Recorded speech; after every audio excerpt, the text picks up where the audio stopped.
बीरमहाराजपुर रे भूमि पूजन।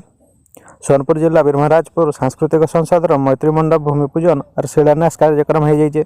इस समारोह मान्यवर परिवहन मंत्री पद्मनाभ बेहरा मुख्य अतिथि भाव में जोगदेक सामूहिक कार्य रही अनुष्ठान मान सरकारी सहायता दिजार लगे कहून।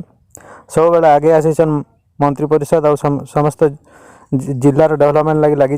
बीरमहाराजपुर सांस्कृतिक संसद उपसभापति शंभुनाथ खंडगिरी अध्यक्षता अनुष्ठित होता सभा सांस्कृतिक संसद विकास लगी आलोचना कर।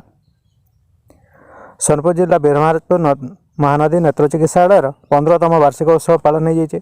यह उत्सव मुख्य अतिथि भाव में जोगदेन मान्यवर परिवहन मंत्री पद्मनाभ बेहरा आ सम्मानित अतिथि भाव में लेप्रा सोसाइटी मुख्य असीम चावलिया, अनुष्ठान मुख्य डाक्टर देवेंद्र साहू प्रमुख जोगदेन। महानदी नेत्र चिकित्सालय केवल जे सोनपुर नुहे आखपाख जिला सह बाहर राज्यर चक्षु चिकित्सा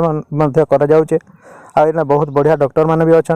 ये डाक्तखाना साहाय्य गरीब लोक मैंने बिना खर्चार चक्षु चिकित्सा कराई पारिछन बोलिक अतिथि मैंने कहन। ये अवसर में मान्यवर मंत्री सुमधुर संगीत गान करते। एवकार आज्ञा सबुन बड़ ब्रेकिंग न्यूज।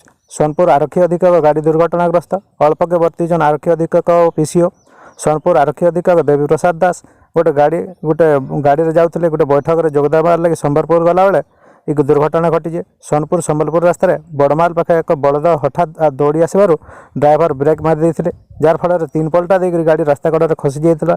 गाड़ी में एसपी ड्राइवर शत्रुघ्न मल्लिक और पीसीओ लिंगराज साहू थे।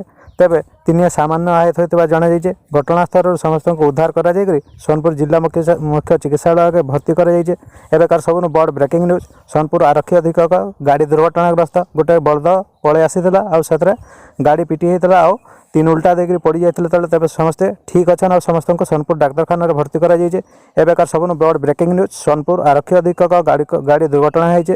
सोनपुर आरक्षी अधीक्षक देवी प्रसाद दास गोटे कौन से गोटे आलोचना लगी जोगदेवार लगी जाते संबलपुर। तेबे रास्तार गोटे बलद पलि आसाला ड्राइवर समस्त को सेफ रखबार लगी ब्रेक मारी जार फल गाड़ी 3 पलटा देकर तला पड़ी तेज समस्ते ठीक अच्छा।